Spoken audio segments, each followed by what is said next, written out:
অমায়েরা যে কোন বাসাটা হলে যে বাসাটা ওই যে সপ্তম মাসে মাতৃগত ভগবানকে যখন ভগবান আমাদের সঙ্গে সাক্ষাৎ করেছিল না, ভগবান সবাইকে দেখা দিয়ে বলছেন, হে জগৎবাসী, হে জি,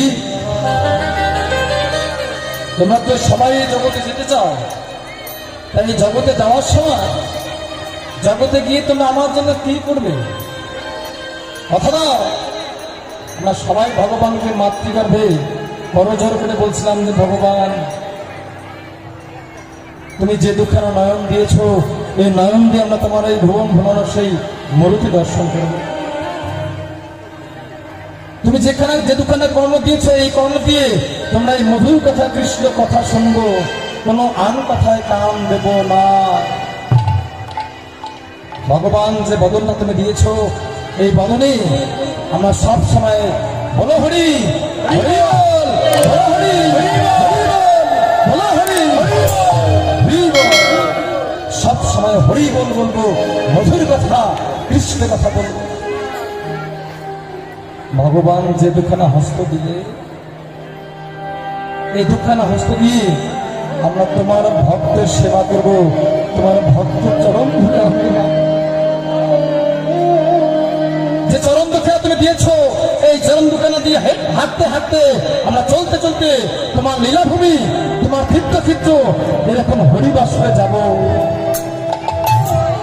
কিন্তু কই ভগবানকে কথা দিয়েছে, আসলে কি আমরা কথাগুলো রেখেছি? তাহলে সেই সপ্তম মাসের মাতৃগর্ভে যে কামনা শূন্য, অহংকার শূন্য, মায়া শূন্য দেহটা ছিল, যে বাসাটা ভগবান দান করেছে, এই মায়াময়ের সংসার অধপতিত হতে হতে একজন বুকে হাত দিয়ে বলতে পারবেন যে বাসাটা ভালো আছে? যে ভালোবাসাটা ভগবানকে দেওয়ার কথা ছিল, ওই ভগবানকে তো দিতে পারলাম না।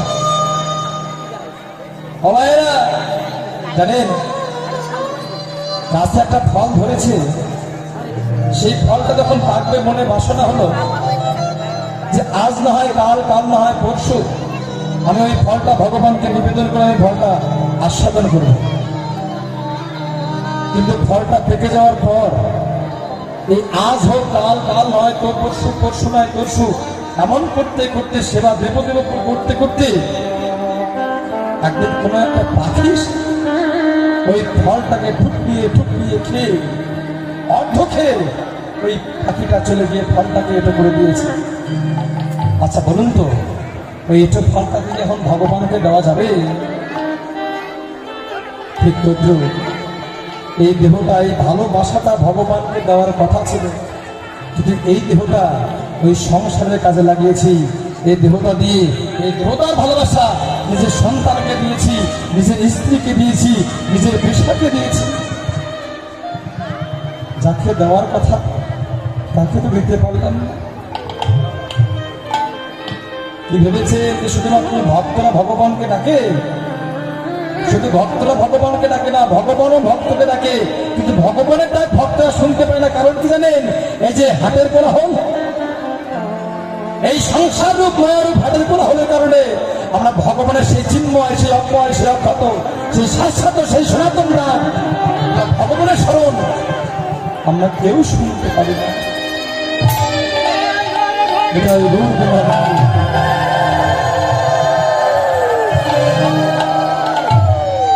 আস্তে গীতায় বললেন না ভগবান যে অর্জুন, অগ্নি যেমন ধূম দ্বারা, গর্ভ যেমন জড়ায়ু দ্বারা, ঠিক তেমনি মানুষের জ্ঞান এই কাম ও মায়ার দ্বারা আবৃত থাকে। আমরা সবাই আমার আমিত্বটাই, বাড়ি আমার, গাড়ি আমার, স্ত্রী আমার, কুম্ভ আমার, সবকিছু আমার আমিত্ব করতে করতে আমরা যে মানুষটা আমরা ভগবানকে ভুলে গেছি। বল হরিবা। জানেন গুরু মহারাজ কি বলতেন? যে বাবা, যখন প্রশ্ন করলাম বাবা আসলে ভজনটা কি, মানুষ তো অনেকভাবে ভজন করে, আসলে ভজনটা কি, কেমন ভাবে করতে? বলছে ওরে, ভজনটা করার আগে তোকে জানতে হবে আমরা সবাই অবায় যে আছে আমরা সবাই সব থেকে একটা বড় ভুল করে বসে আছি, কি জানেন? আমরা সবাই একটা বড় ভুল করে বসে আছি, আর এই ভুলটাকে ঠিক করে নেওয়ার নামই হচ্ছে ভজন। কি ভুল? না, ভুলটা হবে এই, যেগুলো অনিত্য, যেগুলো চিরপর, সেই পরকে করেছে আপন। যে সন্তান, স্ত্রী, বন্ধু বান্ধব, সম্পদ, এগুলো সব চিরপর, সেই পরকে করেছে আপন। আর যে আপন হচ্ছে আমার ভগবান, আমরা ভগবানকে পর করে দিয়েছি। আর সেই যে চিরপর, সেই পরকে পর করতে পারবো, যে আপনটাকে আপন করে যদি নিতে পারবো, সেদিন বুঝবেন যে আমার ভজনটা শুদ্ধ হয়ে গেছে। এটা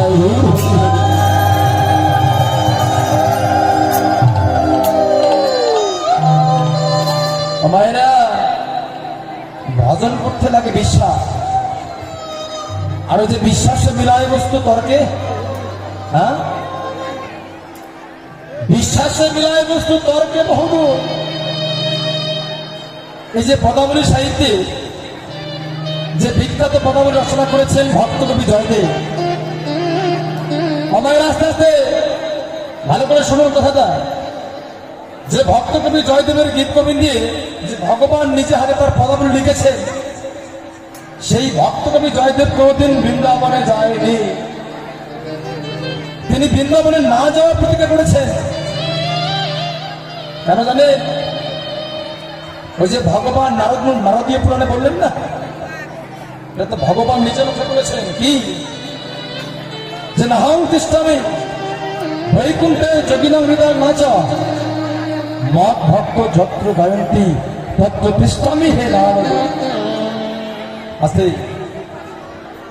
এই যে যারা মনে মনে ভাবছে যে বৃন্দাবনে গেলে মনে হয় ভগবানকে পাবো, আসলে না। বৃন্দাবনে গেলে ভগবান পাবেন না, তবে সবাই পাবেন না। যারা পাবেন, যাদের এই ঘটে আছে, তারা ওই বৃন্দাবনে না, তারা এই বৃন্দাবনে বসেই ভগবান। ও হরিবল! তাহলে সেই জয়দেব তিনি সিদ্ধান্ত নিয়েছেন যে আমি কোনোদিন বৃন্দাবনে আর যাবো না। কেন? না, ভগবান বলেছেন। নারদমুনিকে নারদীয় পুরাণে ভগবান বলেছে যে নাহং তিষ্ঠামি বৈকুণ্ঠে যোগিনাং হৃদয় নাচ।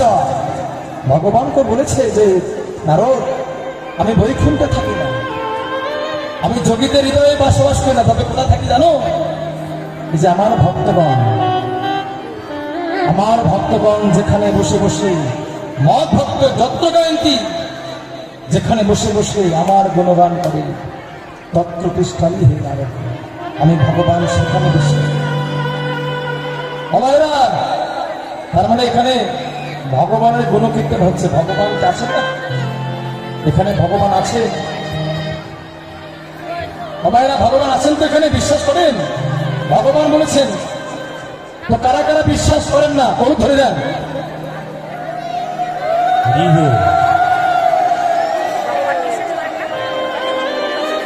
দেখেছেন? আস্তে থামেন, হাত দাঁড়ান। কি বলবো আর বলুন? তাহলে এটা বিশ্বাস করেন না? ভগবানের কথা বিশ্বাস, এটা তো আমার কথা। হ্যাঁ, তাহলে দেখুন না, একটু মনোযোগ শুনুন। তাহলে ভগবান বলেছেন বিশ্বাস করতে হবে। এখানে ভগবান আছেন না? এটাও বিশ্বাস না হয় প্রমাণ করে দেখুন। সবার বুকের এই বাম পাকে হাত দিন, দেখে ওখানে ভগবান ভূপ চলছে না? হ্যাঁ, তাহলে ভক্তরা ভগবানকে স্মরণ করে হয় 16 মালা কিংবা 8 মালা, না এর পরকমল যতক্ষণ জপ করে ততক্ষণ। কিন্তু ভগবানের স্মরণ কিন্তু দিবানে সে 24 ঘন্টা চলে তো। যেদিন ভগবান এই ভক্তের স্মরণটা বন্ধ করে দেবে, সেদিন এই জগতে আমার বলতে আর কিছু থাকবে না। আর এই ভগবানের স্মরণে কোনো বিশ্রাম হয় না। আর এই স্মরণটাকে ধরতে পেরেছে যারা এই স্মরণ নিয়ে যারা সেই গুরুদেবের দ্বারা সেই স্মরণটা করতে পারে, তারা একদিন না একদিন সেই গুরুদেবা বলে সেই ভক্ত একটা গোবিন্দ চরণ পাবেন। তাই রূপ আনন্দ হয়ে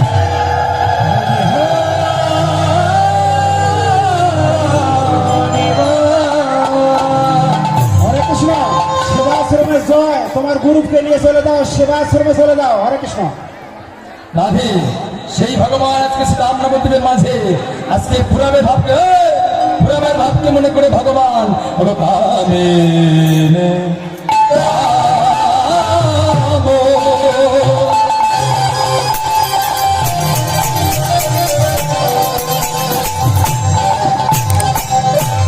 প্রাণ মোরা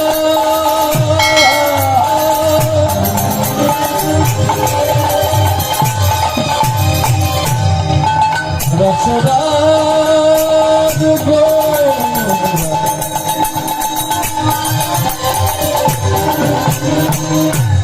আমার ভাবনিধি গো হরে হরে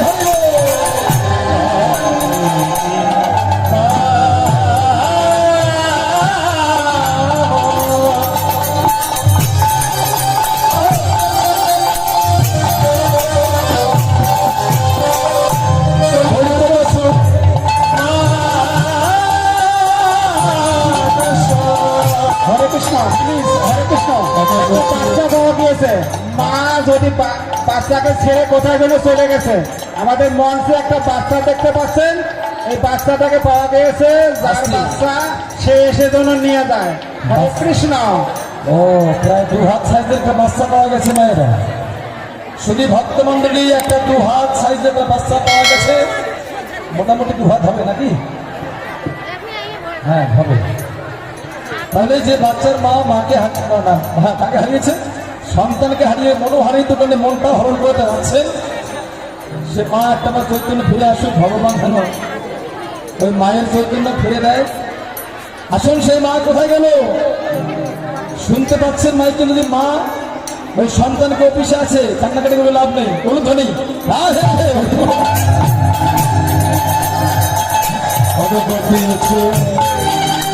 গিয়ে নবদ্বীপ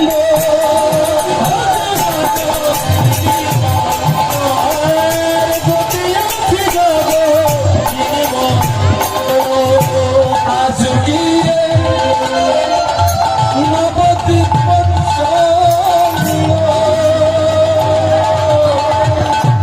আজ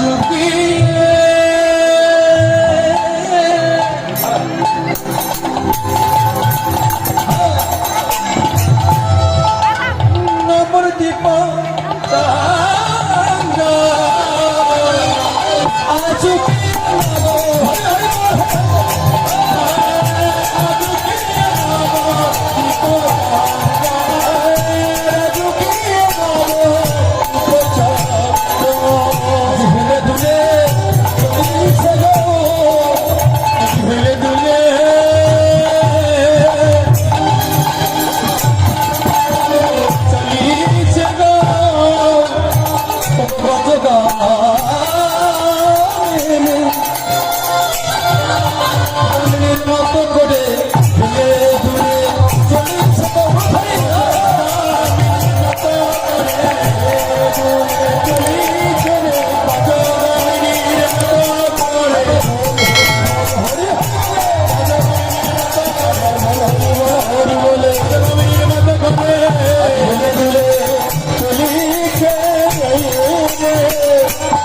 আস্তে সেই ভগবান গতি অছু গজ যিনি বন্ধ। তাহলে দেখবেন অবায়রা যে আস্তে আস্তে। আচ্ছা বলুন তো, গজ মানে কি? গজ হরিণ, হাতি। হাতি দেখেছেন? দেখেছেন। তাহলে হাতির প্রকাণ্ড দেহ, আর প্রকাণ্ড দেহে হাতির চরণটা কেমন হয়? দ্রুত, খুব ধীরে গতি, তাই না? তাহলে এত বড় দেহে হাতি যেমন ধীরে গতি চলে, ভগবান আছে গজকমিনীর সেইভাবে সেই গতিকে ভগবান হেলে দুলে দুলে যাচ্ছেন। গতি অতি গজ যিনি বন্ধ। কেন? ভগবান সেই সূর্য পূজার ভাবটাকে অঙ্গীকার করে ভগবান গজগামিনীর মতো যাচ্ছে। কেন? এটাও জগৎ শিক্ষা। ভগবান বলছে হে জগৎবাসী, তোমাকে একটা বার কেউ সেই গোবিন্দের সেবায় যেতে চাও, তাহলে তোমাকে সর্বপ্রথম আগে শান্ত হতে হবে, তোমাদের চলনটা শান্ত হতে হবে। তার কারণ এই যে অবায়েরা পাঁচ ভাবে বৃন্দাবনের ভক্তরা ভগবানকে ভালোবাসে। এক হচ্ছে শান্ত ভাব, এক দাস্য ভাব, এক সত্য ভাব, এক বাৎসল্য, আর এক কি মধুর ভাব। আস্তে আস্তে কে কথা বলবেন না? এতগুলো ভক্ত আছেন, কে কোন ভাবে ভগবানকে ভালোবাসেন? বুঝি হরিবাসর হয়েছে বলে কতগুলো পাতা সাক্ষাৎকার নিয়ে এসে এখানে দিলেন হবে না। আপনি কোন ভাবে দিলেন, আপনি নিজে কোন ভাব নিজেকে মনে করে ভগবানকে দিলেন, এই ভাবটাকে আসছে আগে দরকার। তাহলে ভাব কয় প্রকার হয়? 5 প্রকারের ভাব। কি কি ভাব? ওই যে শান্ত, দাস্য, সক্ষ, বাৎসল্য, মধুর। তাহলে আপনারা শুনুন এবং মিলিয়ে নিন। শান্ত ভাব এরা কেমন না, যে ভক্ত মনে করে আমি নিজেকে মনে করে জীবাত্মা, আর ভগবানকে মনে করে পরমাত্মা। নিজেকে জীবাত্মা মনে করে ভগবানকে পরমাত্মা জ্ঞানে যারা ভগবান সেই পরম ব্রহ্ম জ্যোতির সঙ্গে, যারা সেই পরম ব্রহ্মের সঙ্গে বিলীন হওয়ার চেষ্টা করে, এমন ভক্তকে বলা হয় এরা শান্ত রসের ভক্ত। আর দাস্য রসটা কেমন জানেন? যে ভক্ত মনে করে যে আমি ভগবানের দাস, ভগবান আমার প্রভু, নিজেকে ভগবানের দাস মনে করে